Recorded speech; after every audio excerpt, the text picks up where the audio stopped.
when people ask me about how I came to know Christ, I think back at three particular instances that that Christ saved me, and the first one that comes to mind is in my college days, and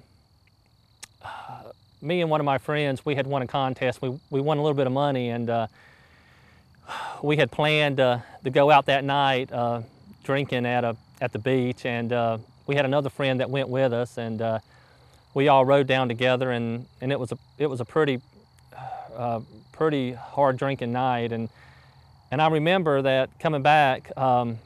It was cold that night, and I remember my friend dropping me off, and I was getting my car. I got in my car, and my other friend got in his car, and we was heading back to the house. And what I do remember is that my friend was following behind me, and I had been drinking so heavily I wasn't aware what I was doing, but I hit a curve, and I do remember looking down and seeing that I was doing about 90 miles an hour, and I lost total control of the car.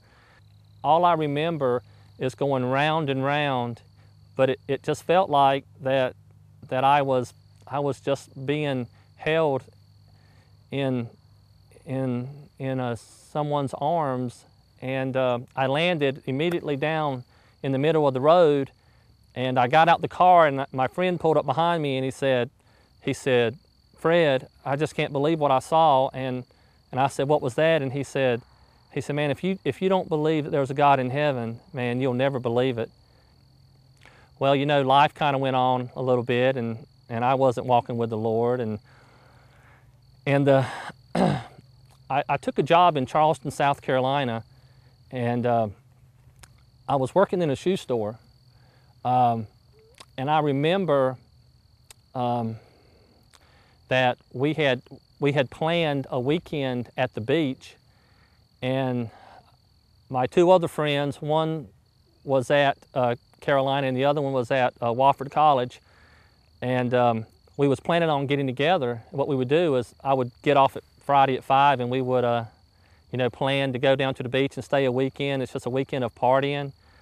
My good buddy Chip had called me, and he said, "Fred," he said, "I need you to bring my jacket with you." And that was back in the day when everybody was wearing the jeans and the plaid jackets, you know, with the patches on the shoulders. And I said, "Sure, Chip, I'll bring it."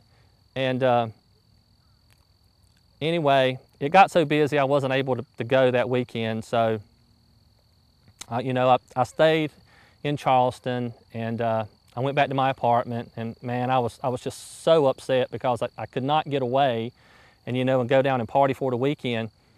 Well, I remember the next morning the phone rang, and I got up and I answered the phone, and I said hello, and then there was a lady on the phone.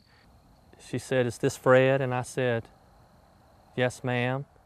I said, "Who is this?" She said, "Fred, this is Miss Almond, Chip's mother." And I said, "Well, hey, Miss Almond, how are you doing?"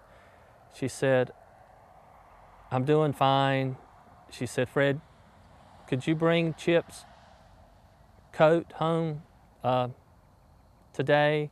And I said, "Sure, Miss Almond. I talked with Chip yesterday, and I wasn't able to get off work, but I'm coming down tonight, and I was going to bring his jacket, and we was going to switch jackets." And she said, "No, Fred, you don't understand. Chip was killed last night in an automobile accident." But you got to understand how we rode together. Kim had a extended cab Nissan truck, and I always rode shotgun, and Chip always rode in the back.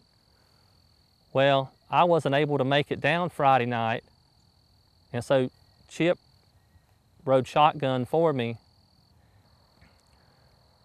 And that was the second time that Jesus took care of me, and